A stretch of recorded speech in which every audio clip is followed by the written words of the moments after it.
Welcome to the Sales and Marketing Talk Show. Today we discuss with Mark Huber from metadata.io about events in marketing. And this is a super cool episode since Mark is sharing his tips from their event called Demand that they just hosted. So great to have you on the show, Mark. Welcome. How are you? Thank you for having me. It's been about, I think, 2-ish weeks since Demand. So my attitude, I'm a little bit more relaxed now than I was leading up to it. It was stressful. Yeah. I can imagine it was a big event, and at least on like my LinkedIn feed, it was all over there all the time. So I can imagine. But hey, before hopping into the event itself and the learnings from there, do you just want to short share like what is your story? What do you do at at Metadata? Yep. So if you look at my title, it says Director of Growth. That means a lot of different things to a lot of different people. So basically what I tell people is I'm the number 2 marketer at Metadata, and I basically have my hands in everything from product marketing to events like we'll talk about here, to demand generation, to customer marketing, to content marketing, and basically across every single facet that we have. So I do a little bit of everything. Yeah, sounds good. And when I open up metadata website here, I will actually open it up to get the freshest information. It says demand gen platform and generate revenue, not just leads. So what do you do like in action? What does that mean? Yep, I love that question. And that was one of the big things that I was working on earlier this year. So to the market, a lot of people look at us as an ABM platform. We don't think ABM is a technology. It's more so something that you can do. So we are calling ourselves a demand generation platform. And buzzwords aside, category aside, what we do is we allow B2B marketers to use a single tool to launch their paid campaigns across Facebook, LinkedIn, and display. We're adding new paid channels next year, and there's a big one coming soon that we're pretty excited about. And those campaigns actually self-optimize, not just on click and engagement data, but what happens if an opportunity is created and when revenue is generated. And it's doing that without you having to go into Facebook ad manager, LinkedIn ad manager, all the boring, time-consuming, repetitive tasks. So we try to give more marketers time back in their day so they can focus on the big things. Yeah, interesting. And I assume that you are also using your product at your own marketing. We are. For the longest time, I'm an open book. For the longest time, we were running as much as we could in the platform, but because of how small we were as a marketing team, we had 2 marketers up until about, I think, 2-ish months ago. And we did not fit our own ideal customer profile. So we were not spending as much as our best customers typically do, but we're proud to say we're at that point. Oh, interesting. And I think that really takes guts to say that we are not our own ideal customer. Yep. But I really agree on that one because when checking out your site, you kind of clearly say there that what the media spend should be in order to get the most out of the product. So I think that's great. But hey, let's hop on the event demand. I think first question comes to my mind is like I'm always in my role also thinking like, hey, should we organize an event or should we organize this or that? But like when and why did you decide to organize this event? Yep. So the honest answer is for the when part, we probably decided to do this too late. So it was a very condensed timeline, but I think all things considered, it went off pretty well. We had the idea around doing some sort of event, I would say kind of June, July timeframe. And then we really started to work on building the event out from mid-July to, I think we announced it on August 18th.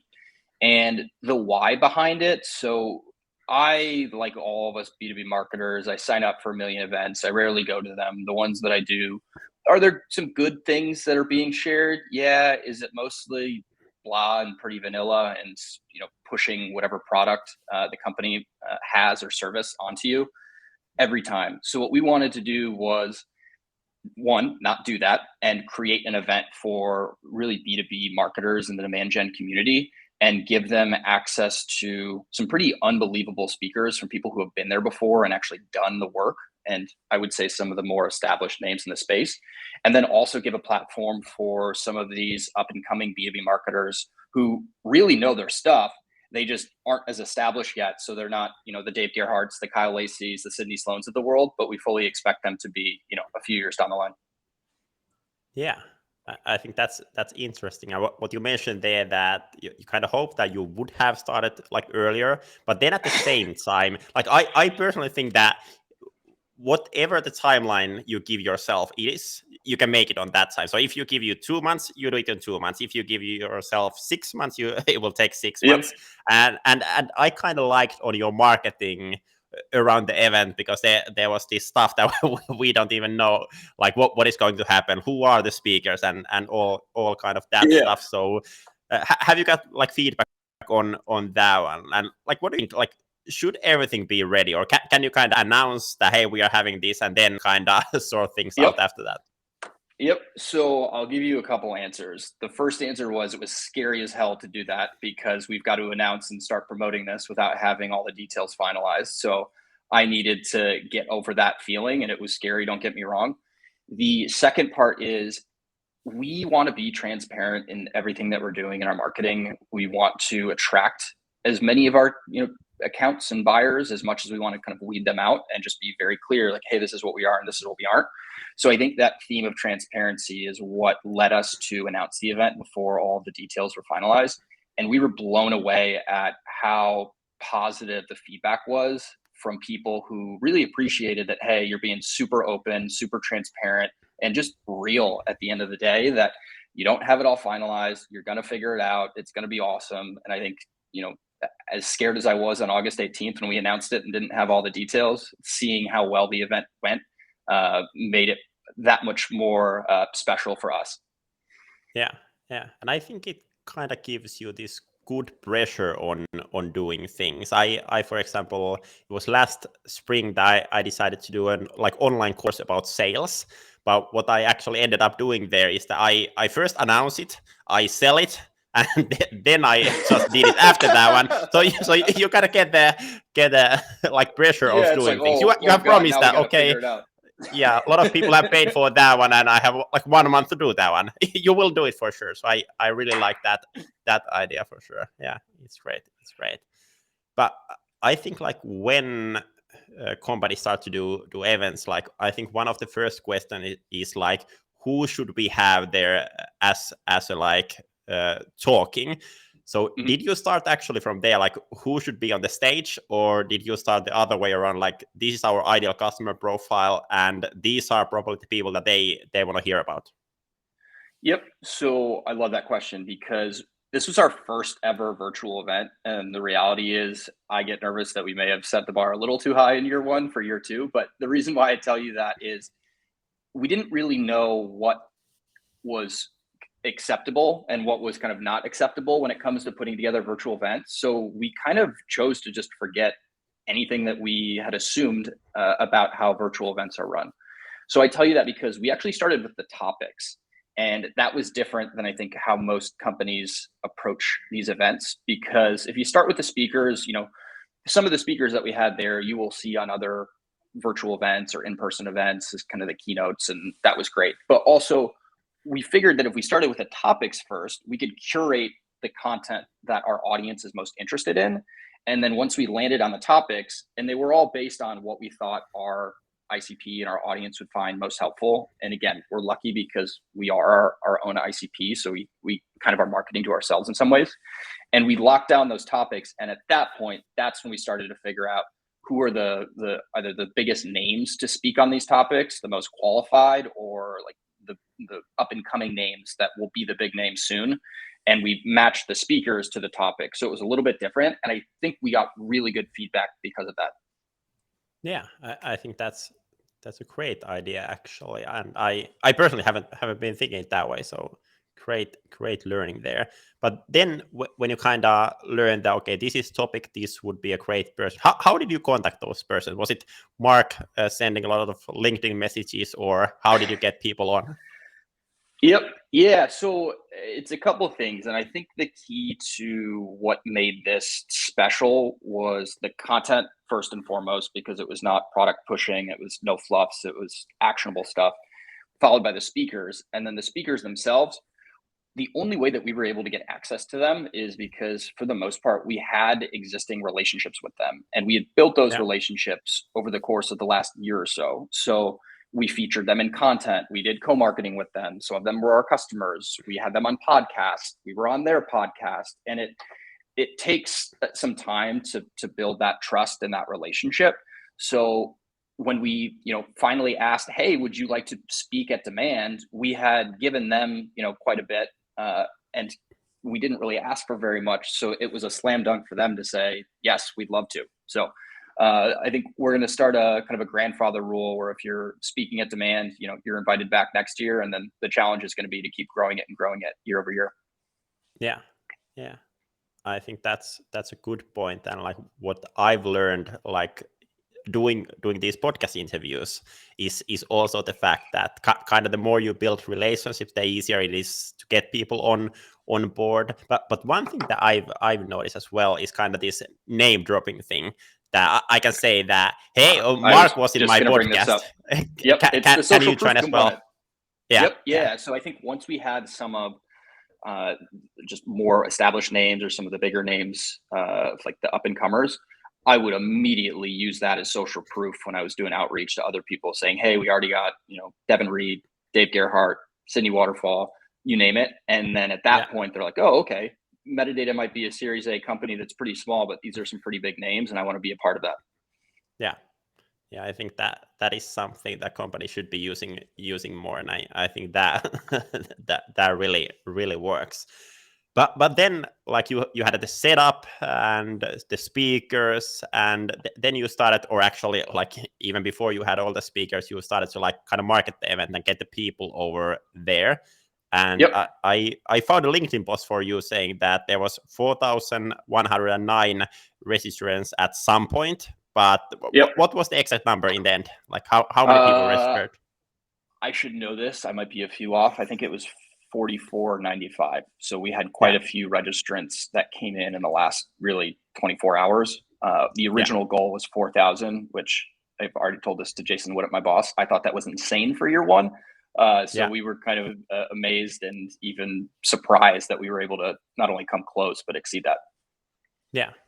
That's a great number, and like for year one and all of that. But can you walk us through like what kind of strategy you built around getting those people to register? What kind of tactics did you use over there? Yep. So I think a couple things. We really relied on LinkedIn, I'd say organic LinkedIn, to get some initial registrations like right out of the gate. So within the first week, maybe 10 days of announcing it, we had already hit 1,000 registrants. So there was a significant uptick right away. We were thinking, wow, we might be onto something here. And then after that, we started to use our own employees to help get the word out. Now, we're in a pretty fortunate position because from Gil Alouche, our CEO, to our leadership team and all the way down, they realize that having your own employees being active, using their own voice on LinkedIn is like a weapon that most SaaS companies don't have.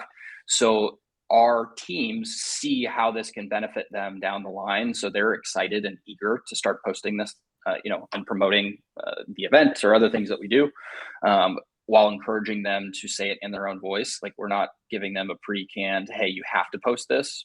We suggest it to them, but we also encourage them to tweak it and put it in your own voice. So outside of that, what we also started to do was we started to promote the sessions themselves. Now, about a little more than half of the event was recorded, more so for like logistical reasons. But once we had those recorded sessions, then we really knew what kind of I'd say gold was in those sessions. So we could start to tease out in either our emails, our organic posts on LinkedIn, our paid promotion on Facebook and LinkedIn. We could tease out what people were getting. And I think what we also tried to do was we tried to not just use, the social proof like you had mentioned, where we were advertising some of the faces that were going to be speaking there, but because we had built relationships with them over the past year and some of them even longer than that, we were able to tap into their own networks as well and getting them to promote the event itself. So it was kind of a fortunate thing for us, because many of the people who spoke have much larger networks than any of us. So, you can't do that without building that relationship and building that trust. And it becomes a much easier ask when that's already in place and you can ask them, hey, do you mind helping us promote this event? And they're super excited to. Yeah, and I think that's a great tool, and kind of the easier you can do that one for those speakers, the better it is. And for example, you will be seeing what will be happening after this podcast. You will get a picture, you will get a draft of LinkedIn post that you can do about joining this podcast, and like Yep. making it super easy for those people. I think that's the key. But you mentioned there that like your people are active on LinkedIn. But what I would like to Yep. understand that was there kind of this common goal for everyone using LinkedIn, or were you, for example, having some kind of competition that Yep. who gets most registered from their own LinkedIn post, or how did you do that? Yep. So I'll start with the second part first. I think in year one, we were so worried about just getting registrations that the tracking behind like individual registrations from our own employees probably was not where it needed to be. We were okay with that, but we'll we'll knock that out in year two. Now, the first part is I think for our own employees, they see that they are all like who markets metadata is not just the marketing team. And it's Yeah, all of the faces throughout the company in the different functions, and they can all help us kind of amplify what we're doing. And I think once the rest of the company realizes that and acknowledges it, they get really excited too to play a role in it. So using them as a way to get the message out there, get them excited about the event, and they're using it for it's the sales team and their own outreach. I think we had generated 7 or 8 opportunities and one closed one deal before the event even started, which is kind of insane. yeah, So when you are able to prove, hey, this isn't just something to build a brand, build excitement, build a community, but there are measurable business results that were happening before the event, it's like, wow, this actually works. So I better play a part in this. yeah.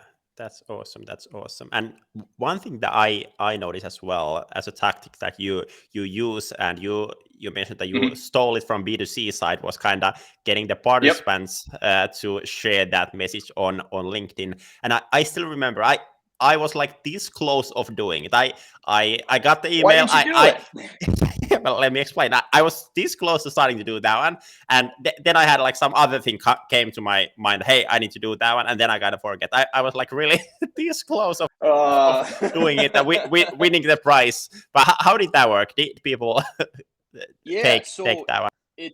it's interesting because I like I mentioned in my post about it, I'm a sucker for those on Instagram, and I usually do them. Very rarely do I win. I think I've won maybe like once or twice, and I've entered quite a few of them. But I was thinking, why don't we take that idea, put our own spin on it, and just use it with this audience? And there were two things that I think we learned. One, it's pretty straightforward, but anytime there is some sort of incentive for people where they can, win something, I think people naturally are excited. Now, we had some leftover budget, which we were able to use to bump up what the reward was. So this wasn't just a $25 Starbucks gift card or, a metadata like swag box. Like this was $500 of an Airbnb credit that they could use to take a vacation on us. So I feel like once you get something that is fairly noticeable in terms of the offer, like it makes it that much easier. And then I think the second thing is, and I'll go back to what I said earlier around speaking to the topics and the way that we curated the agenda and trying to make sure that if we were attendees that we would get value out of the content. We asked the people who participated in the contest to share which sessions they were most excited about, and I think the content was unbelievable. So people really were excited to see, Dave Gerhardt and Kyle Lacey talk about balancing brand and demand generation, or using content as the new demand strategy with Devin Reed, Aaron Balsa, and Camille Trent. So like people were really excited about the content. And we had, I think it was close to 100 plus people, I think like 103 or 104 that participated in this contest. So you mentioned again, how did you get the word out?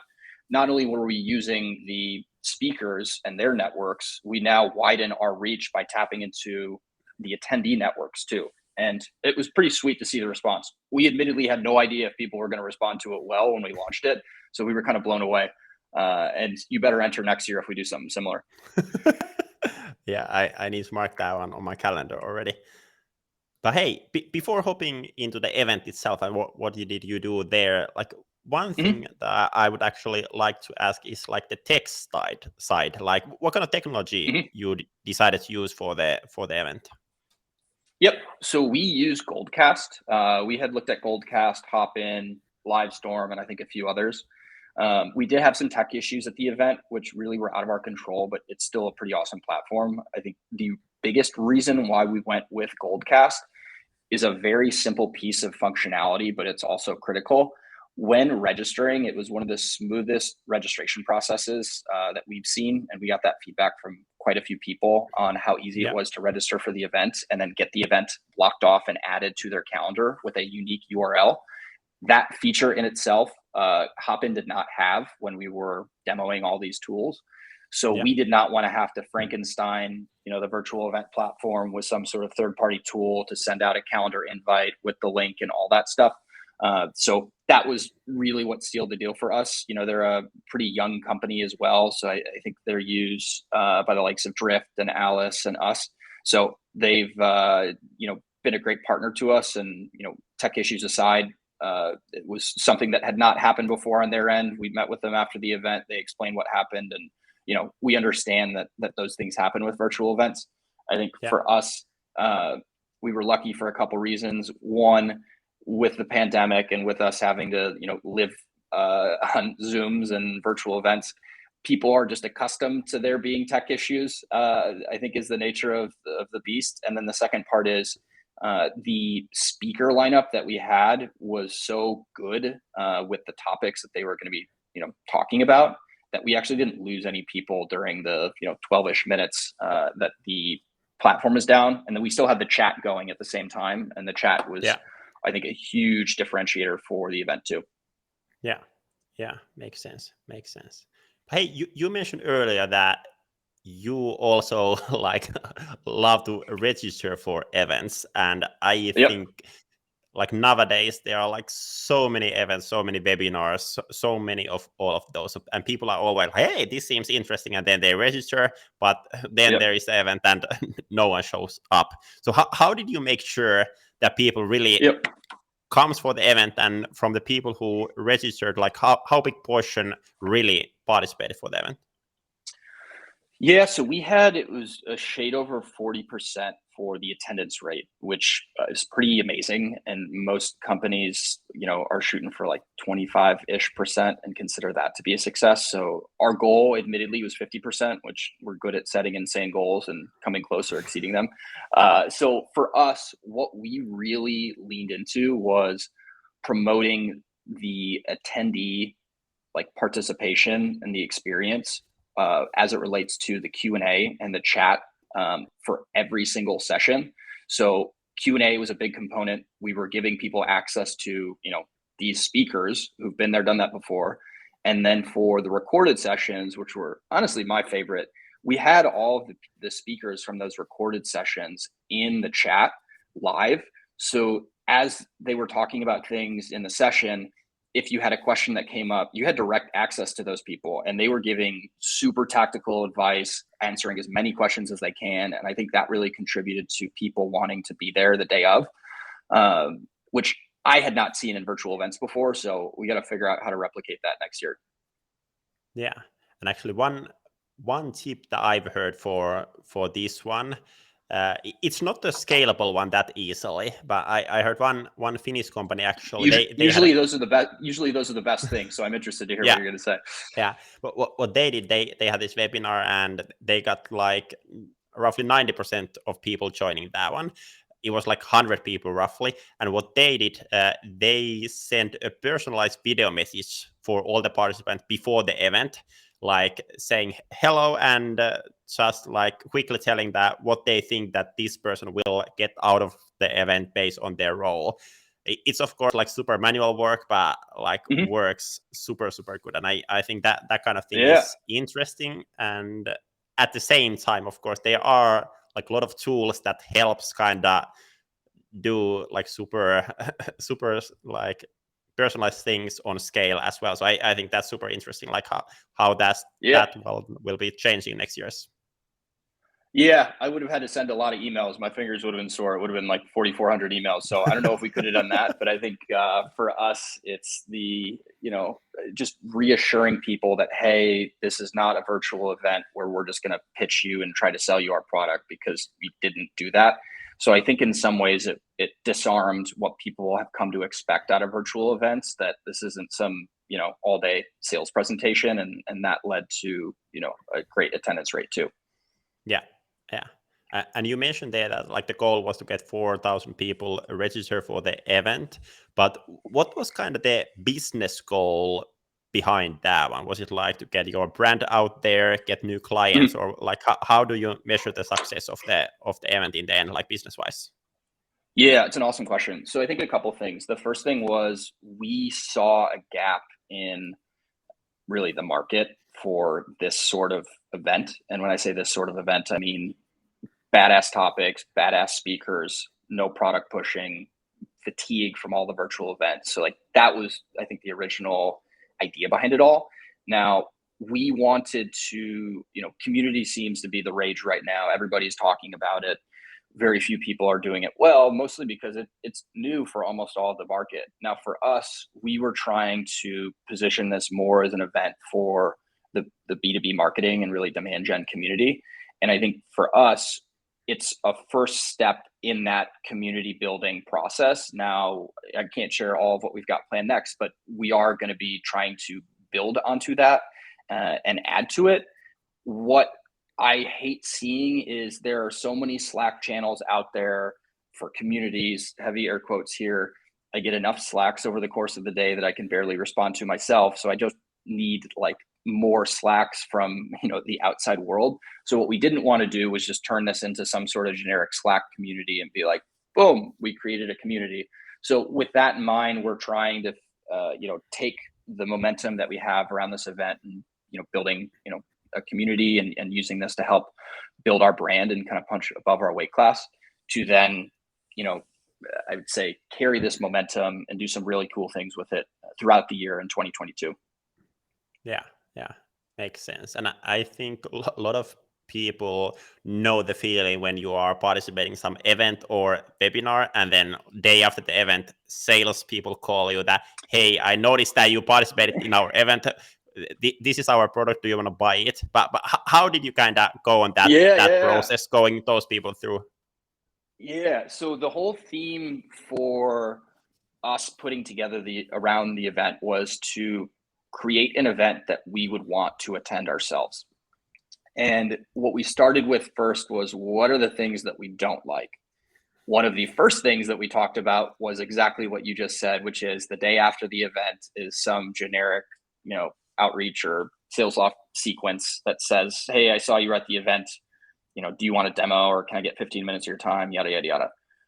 We told our sales team straight up, you cannot do that. We do not want our attendees and registrants experiencing that, because we personally don't like that. Now, we were very blown away. I shared some of the stats earlier on the opportunities and, close one revenue that came from this event.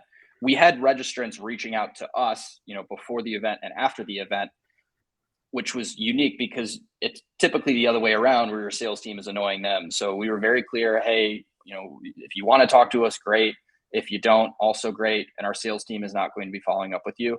And I think a lot of that stems from the relationship that we have with sales at Metadata, and that we're only handing over people who outright request demos and fit our qualification criteria. So it's people who are raising their hand instead of the other way around. And it takes a bit to get that moving and get your sales team to trust you on that, but we're definitely at that point. Yeah. What do you think if you are not at that point? So you are kind of in a situation that you are not, for example, getting so many demo requests, but then you organize an event like this, and then there are like those people, Yep. and you kind of want to contact them in some way, but then at the Mhm. same time, I understand that like most people really hate the fact that hey, you just participated on the webinar. Like how would you be doing Yep. it if the sales should do it Yep. somehow? What would be the best way to do it in your mind? Yeah, I think what I would do, and this is totally off the cuff, is I would have your sales team ask for feedback on the event, and allow people to answer it over email instead of trying to get them on the phone. And I think if you ask for feedback on the event, one, like all you're looking for is a conversation or some sort of response. Two, it's Exactly. helpful for your marketing team so that you can relay that feedback over. And three, who knows? They might say something that then sparks another reply, and you could be, having a conversation later on. But I think framing it more as feedback to just see what you like, what did you not like, and how can we make this better next year. And then you're asking for something without, asking for their time or a demo. Because like whatever the stats say, 1% of the market's ready to buy right now. Yeah. I don't think I've ever gone to an event and then had one, the interest of requesting a demo right away, or two, agreed to a demo from a sales rep that reached out to me. So I get that they have to do that; it's part of their job. But I think if they change the ask and the nature of what they're asking for, I think it Yeah. disarms the marketers. Yeah, yeah, I think that's a great point, and I think still there are like a lot of sales organizations who kind of push towards having the demo like too early, and I think rather their goal should be first to get the conversation, whether it's over email or LinkedIn or whatever, and then after a moment, hopefully get that meeting when there is a better Yeah, chance for and that like one. I'd say the one funny thing to add is within Goldcast, there's a couple different ways that you can do this, but there is basically a virtual trade show booth in Yeah, the event platform for demand. And we had two of our sales reps there all day. And we told people at the beginning of demand, if you at all want to ask a question about metadata, there are people there, but we're also not sending you there. So yeah, do not feel obligated. Don't feel sad or sorry if you don't go there. And when we looked at the analytics after the event, we didn't have a single person that went there, and we were totally fine with it. But I think it's because of how we set expectations with the attendees at the beginning, and that this was more for our brand and community than it was trying to push people down a sales process. yeah, yeah. And I think like before COVID, like the main reason why people participated for the event, it was actually the networking in the events rather than the Yep. speakers. But how did you approach that one on your event? Did you have like some kind of networking part in the event as well? Yeah, there was. So what we did was we had, I forget the exact number. I think there were 7 or 8 different networking rooms, and we picked topics. Probably about half were work related, and half were just kind of fun outside of work things. And we were very intentional about who we staffed on our side in each of those networking rooms, mostly because they needed to have either the expertise or the personality to kind of carry that conversation. So we were Yeah, promoting the networking rooms throughout and had good participation in those rooms. Because I think the one miss that, I mean, there were a couple misses, but I think one of the big misses that we had was we the schedule was back to back to back to back with very few breaks in between. I think what we would like to do maybe next year is break it up into more distinct tracks and then also have a few more breaks for networking sprinkled throughout so that people can, network and talk to other like-minded marketers. Because we had good feedback on the networking. I just don't think that there was enough of it. yeah, yeah. Makes sense. Makes sense.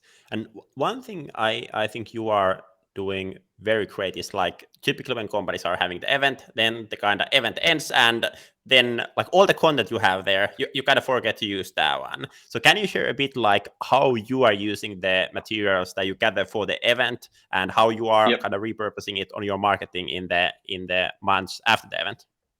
Yep. So I will give a big shout out to Justin Simon, who's our senior content marketing manager. He is calling him a pro is an understatement at this. So he's, I'd say, a lot of the brains behind making this happen. But when we came up with the idea for the event, we were looking at it as a huge source of content for us coming out of the event. Because to your point, what usually happens is the event goes off, there's an email, the links to the recordings are shared, and that is it. What Justin came up with was a plan to turn all of these sessions into blog posts, shorter videos on our YouTube page, clips for social, posts for social. And by his estimates, we could stop every single thing that we're doing from a content perspective, which we're not. But if we did, we'd have about 5 months worth of content, and that's posting multiple times a week. So for us, it gives us a whole lot of ammo to continue to stay top of mind with people. And again, the content that we're promoting is not really promoting metadata. It's promoting things that can help other marketers in their own roles, and just trying to stay in front of people and continue to ride the momentum wave that we have coming out of this event. Yeah, I think that's a great learning. Did you somehow, like, as you mentioned, you kind of figured this one out like already before the event, but like then when you were producing content and there was people joining the event, did you like somehow make sure like already before the event that the event you are doing, you can like easily share it in like other forms as well? Like, does it somehow affected the way you kind of produce the content in the beginning as well? Yeah, so I think a couple things. So I think one of the big benefits to recording the sessions is the event was on October 22nd. We set a deadline, I think it was for October 1st, to have all of the recorded sessions done. By that point, we had already started the post-production process and really cutting everything up into these repurposable pieces. So for the recorded stuff, we had actually gotten a head start, and we were posting things the day of the event from those sessions. And that's most of what you've been seeing from metadata since. Now, for the live sessions, what we did was a little bit different, because we were trying to take into consideration, what was going on in the chat, what were some of the questions that were answered in Q&A, what were some of the jokes that were made, or just funny moments throughout those presentations. And I think for us, I like that we had that balance between the live content and the recorded content, because it forced us to think a little differently of how we wanted to really post-produce and repurpose and use all this content. So for example, the technical issues that we had with the platform for like 12-ish minutes, that was during the second presentation. So it was a keynote from April Dunford, who I'm a big April Dunford fanboy. Like, she was a pretty big get for us, and I know a lot of people were attending the event too. Now, for her session, we were planning on dripping that content out for people who either didn't register at all or didn't attend, and saving that almost like a Netflix-like experience where we're releasing, new episodes every Tuesday. And because of those tech issues, and then really as a thank you for everybody else that had joined, we spun up this happened all within 24 hours, password protected page in WordPress to attendees, and gave them access to all of the recordings, including that April Dunford recording as well. And then we also gave it to the people who, registered and couldn't attend. And I think we were open about how we pivoted there and just kind of owned some of the tech issues that happened. And to bring it back to a point you mentioned earlier is transparency. And I think people appreciated it more. They liked it in some ways. And just the fact that we were open and transparent and kind of self-deprecating about what had happened, that was received very, very well from everyone that had signed up for the event. Yeah, sounds good. And based on everything I've like heard here today, you are organizing a next event as well. Is that correct? You got to give me a little time. I'm still trying to get my legs underneath me, but yes, we will be doing a Demand 2022 next year. We've got some ideas how to turn it into a hybrid event already, with some in-person watch parties throughout I would say the North America. So we did a big post-mortem of the event. We got a ton of responses for our feedback survey and have some really good ideas for next year. So there will be a big demand in 2022, and then we're thinking we're also going to spin off some quarterly virtual events too, with specific themes to kind of continue the momentum. Yeah, sounds good. Can you share like what were the biggest learnings from this year's event that you will be taking away for the next year's event? So the first one is tech related. So the first one is to always have a backup plan in place. So we were spinning up a Zoom webinar instance. That was when I wanted to jump out of this window here because I was so embarrassed at what had happened. But I think for us, just to always have a backup plan, and you hope that you don't need to use it, but it should be there at the end of the day. So that was kind of an easy one for us. I think the second thing for us is there was a desire to we had more after we announced the event, we had more people reach out to us saying that they were interested in speaking, and we were flattered, but also we didn't know how much we wanted to commit to in year one. So we had kind of an intro, first few sessions, an outro, and then in the middle of the day, there were two mini tracks, if you will. I think what we're going to do next year is we already have a ton more speakers on our list, and we want to build out unique tracks for specific components around demand generation, and really give a super tailored experience for the day of. And then I'd say the third thing was the speed in which we got up content. We want to continue to accomplish just that in year two. So we spun up that password protected page in a matter of 24 hours. It wasn't super great, but it was raw, it was authentic, and I think it worked. So I think for us, we'll make sure that that looks and feels on brand with metadata, and it looks as polished as it needs to be. Yeah, sounds good. But hey, thank you so much for sharing those learnings regarding the event. A lot of valuable information there. And lastly, in all of my episode, I always have a question from my previous guest to you, and then you have the chance to ask a question from my next guest. And on my last episode, I talked with Mike Adams, and with Mike, we talk about storytelling in sales. And actually, on the episode, we went to your LinkedIn profile, and we saw that on your about field, you have a great story about how did you ended up working at Metadata, and we really love that one. And we kind of realized that Mark is a guy who also understands value of stories. But Yep. Mike's question for you, and I'm not sure if this is an easy one, because when I heard this one, it felt kind of hard. But the question was, what is the story that your customers tell you that that, now when they told a story, that they will love your product and they will buy it? What is the story? What is the kind of challenge or the story? Yeah, I think it's showing I'm a big Andy Raskin fanboy, and it's something that we're building out right now. Not with Andy, but we're working on it soon here, is the strategic narrative and just the story behind everything. So I think for us, it's the whole old way, new way concept that I don't know if Andy coined it, but his name is attached to it. So it's showing what people's world, what their world looks like, running campaigns using this old way, how error prone it is, how time consuming it is, how manual it is, how frustrating it is, and just kind of showing hey, this is the pain that you're kind of currently living with right now. There's a new world where you don't have to live without that pain. And I think for us, when we frame it that way, and then specifically the amount of time that people get back in their day, specifically as marketers, that really lands with them because they're dreaming about having more time in their day. They don't even know what they would do with it yet. But when you position it as this tool will help give you more time back in your day, that's when we know that they're going to love the product. Yeah. Makes sense. And then on the next episode, I'm talking with Alexander Cardwell, and Alexander is head of product marketing at Supermetrics, and we are talking, surprise, surprise, about product marketing. So what do you think? What I should be asking from Alexander?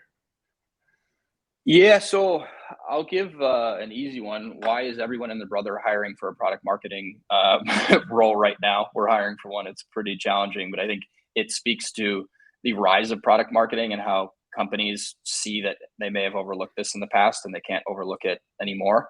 But I think a better question would be, having gone through reworking our positioning and messaging for metadata earlier this year, how do you measure it? How do you know that you're on the right track before you release it? Because it can be challenging, and I'd be curious to hear what Alexander has to say around how do you balance, getting qualitative feedback versus, quantitative feedback when the time comes. Yeah, that's a great question, and I will be asking that one from Alexander. But hey, in this point, big thanks for joining, Mark. A lot of valuable lessons on organizing an event, and thank you for listening. And if you liked the episode, feel free to share it on your social with your friends. And thank you, and bye. Thanks for having me. We'll do.